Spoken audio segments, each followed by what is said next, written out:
Assalamualaikum warahmatullahi wabarakatuh. Selamat pagi adik-adik.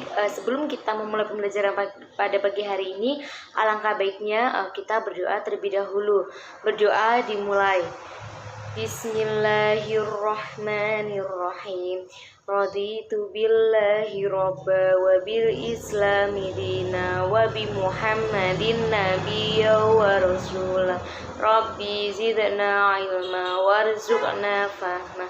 Amin ya rabbal alamin. Selesai.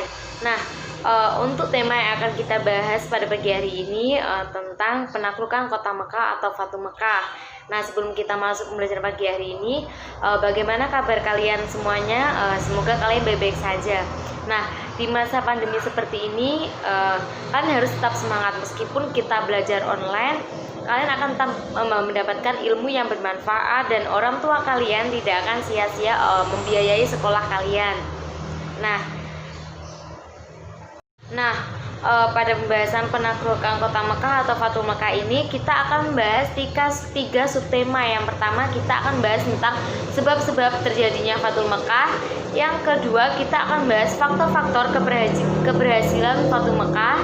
Yang terakhir, yang ketiga, kita akan membahas sedikit tentang Haji Wada. Nah, yang pertama kita membahas tentang sebab-sebab terjadinya Fatu Mekah terlebih dahulu. Nah, tidak lama setelah perjanjian Hudaybiyah yang sudah kita bahas pada video sebelumnya, Hudaybiyah ini suku Bani Bak menyatakan diri kesetiaannya kepada kafir Quraisy, dan suku Huzu'ah menyatakan diri bergabung dengan kaum muslimin di Madinah. 2 tahun setelah itu, suku Bani Bak ini dibantu kafir Quraisy melakukan serangan dan pembantaian kepada suku Huzu'ah. Nah, peristiwa ini jelas menodai perjanjian yang telah disepakati bersama. Untuk itu sekitar 40 orang, bahwasanya perwakilan dari suku Huzu'ah mengadukan peristiwa tersebut kepada Rasulullah Shallallahu Alaihi Wasallam dan meminta bantuan pasukan untuk menyerang Bani Bak. Tetapi permohonan ini tidak begitu saja disetujui oleh Rasulullah Shallallahu Alaihi Wasallam dan meminta mereka menunggu saat yang tepat untuk menyelesaikan persoalan tersebut. Nah, selang beberapa waktu Rasulullah Shallallahu Alaihi Wasallam mengirimkan utusan kepada kaum Quraisy, kafir Quraisy, dengan membawa misi perdamaian dan mengajukan beberapa usulan sebagai berikut. Ada 3. Yang pertama, orang Quraisy harus menghentikan persekutuan dengan Bani Bak, atau yang kedua, orang Quraisy ini harus mengganti kerugian atas jatuhnya korban dari suku Huzu'ah, atau yang ketiga, orang Quraisy harus menyatakan pembatalan terhadap perjanjian Hudaybiyah yang telah disepakati. Nah, dari ketiga usulan tersebut yang sudah saya sebutkan, kafir Quraisy ini memiliki alternatif ketiga, yaitu menyetujui pembatalan perjanjian Hudaybiyah. Nah, kenyataannya ini membuat tidak ada pilihan lagi bagi Rasulullah SAW selain mempersiapkan pasukannya untuk melawan kafir Quraisy. Nah, untuk itu Rasulullah SAW menyiapkan pasukan paling besar sepanjang sejarah.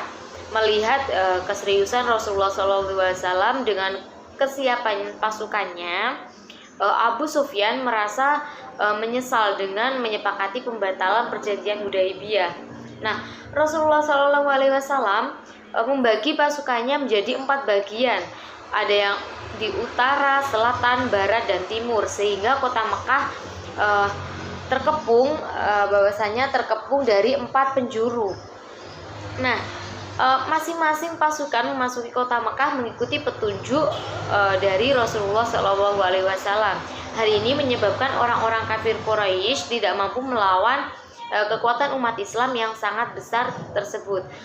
Strategi yang digunakan Rasulullah SAW dalam memasuki kota Mekah dengan cara-cara damai membuat simpati orang-orang Quraisy, apalagi selama selama dalam perjalanan pasukan kaum muslimin selalu mengumandangkan takbir dan tahmid yang membuat gentar seluruh penduduk Mekah. Nah, kita masuk kepada faktor-faktor keberhasilan Fatu Mekah. Nah, sebelum kita masuk ke faktornya, kita bahas sedikit dulu tentang sikap simpatik yang dilakukan pasukan Rasulullah SAW dan pasukan kaum muslimin yang membuat penaklukan kota Mekah berjalan tanpa bertumpah darah pada masa itu. Dalam proses Fatu Mekah ini, Rasulullah SAW melakukan suatu tindakan yang amat bijaksana, yaitu memerintahkan kepada para sahabatnya untuk tidak merusak dan mengotori kota Mekah dengan peperangan atau penyerangan pada saat itu. Kedatangan Rasulullah SAW dan kaum muslimin digunakan sebagai strategi perang urat syaraf dan hanya untuk memberi peringatan kepada kafir Quraisy pada bahwasanya umat Islam kini telah bangkit dan menjadi masyarakat maju yang siap untuk menghancurkan tradisi jahiliyah mereka. Dalam kesempatan ini Abu Sufyan yang mendatangi perkemahan Rasulullah SAW dan menyatakan diri masuk Islam pada saat itu. Seorang sahabatnya yang bernama Al-Abbas berbisik kepada Rasulullah SAW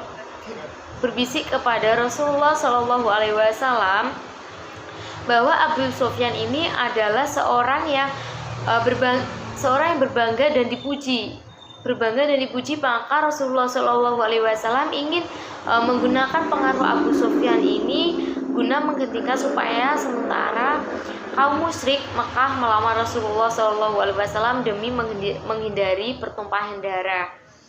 Nah, maka Rasulullah SAW mengumumkan 3 hal berikut. Yang pertama, siapa yang memasuki rumah Abu Sufyan maka dia akan memperoleh keamanan. Yang kedua, barang siapa yang masuk ke lingkungan Ka'bah maka dia akan memperoleh keamanan. Yang ketiga, barang siapa yang memasuki masjid maka dia akan aman. Nah, ada lagi tapi yang tidak saya cantumkan itu ada bahwasanya barang siapa yang tinggal di rumahnya menutup pintunya maka dia pun akan mendapatkan keamanan. Nah, ketika itu di sekeliling Ka'bah ada sekitar 360 buah patung dan berhala pada saat itu. Rasulullah SAW menusuk patung-patung dan berhala itu dengan tongkat atau panah beliau sehingga berat Tuhan menjadi berkeping-keping pada saat itu. Pada saat yang sama beliau membaca Quran surat Al-Isra ayat 81 bahwasanya yang artinya, dan katakanlah kebenaran telah datang, yang batil telah lenyap. Sungguh yang batil itu pasti lenyap. Nah, Rasulullah SAW enggan memasuki Ka'bah pada masa itu sebelum dibersihkan dari segala bentuk kemusyrikan dan kedurhakaan.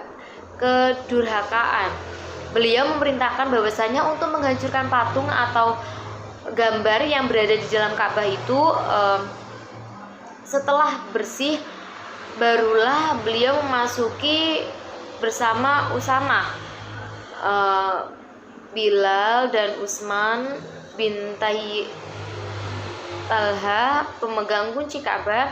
Dalam kesempatan itu juga Rasulullah SAW memerintahkan Bilal bin Rabah untuk naik ke atas puncak Ka'bah dan mengumandangkan azan untuk pertama kalinya di Mekah. Nah, setelah penaklukan kota Mekah, manusia itu berbondong-bondong memeluk Islam. Setelah penaklukan kota Mekah, manusia berbondong-bondong memeluk Islam. Pada tahun ke-10 Hijriah, Rasulullah SAW melaksanakan ibadah haji. Dan itulah satu-satunya ibadah haji yang dilakukan beliau bersama 100.000 orang. Nah, langsung saja kita akan bahas sedikit saja tentang Haji Wada. Nah, Haji Wada ini apa? Haji Wada ini adalah haji yang dilakukan oleh Rasulullah SAW pada tahun 10 Hijriah.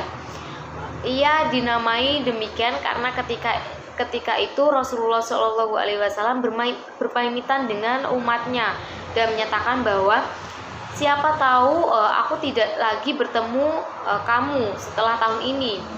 Rasulullah SAW mendorong kaum muslimin untuk ikut berhaji dengan beliau. Rasulullah SAW bermaksud menunjukkan kepada semua kaum muslimin bagaimana berhaji yang sebenarnya sesuai yang diajarkan oleh Allah Subhanahu wa taala kepada Nabi Ibrahim alaihissalam dan yang disyariatkan pula kepada Rasulullah SAW dan umat Islam yang mampu melaksanakannya.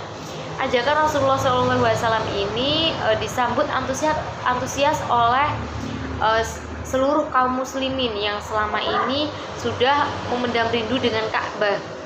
Maka berdatanglah kaum muslim dari seluruh penjuru hingga berkumpul 100.000 jamaah menuju Baitullah memenuhi panggilan Allah.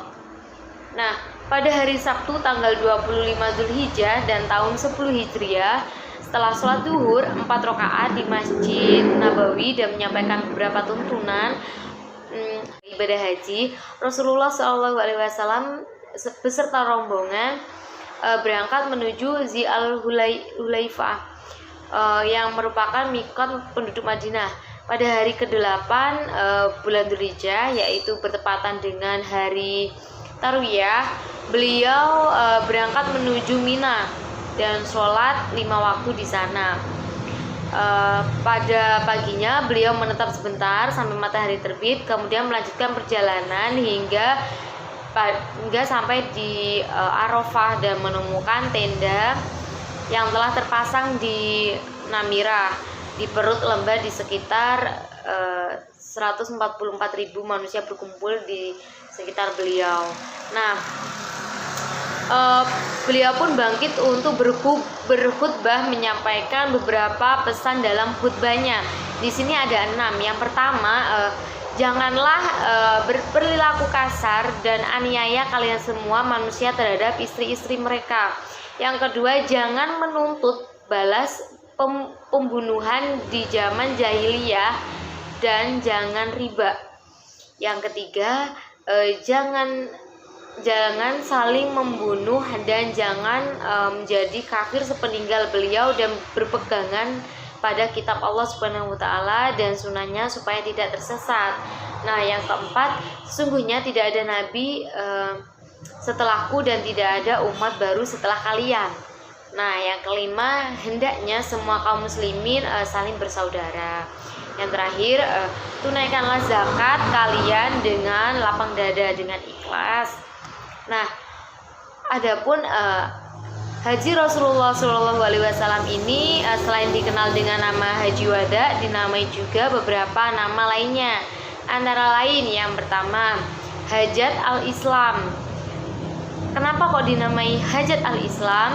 Karena ini adalah haji Rasulullah SAW yang pertama dan terakhir sesuai dengan tuntutan Islam, sebagaimana haji itu juga yang menjadi rujukan kaum muslimin dalam pelaksanaan ibadah haji yang sedikit ataupun banyak berbeda dengan haji kaum musyrik. Yang kedua, ada sebutan dengan Hajat al-Balagh atau haji penyampaian. Karena dalam khutbah Rasulullah SAW ketika itu salah satu yang beliau tanyakan kepada jemaah adalah apakah aku telah menyampaikan yakni ajaran agama Islam?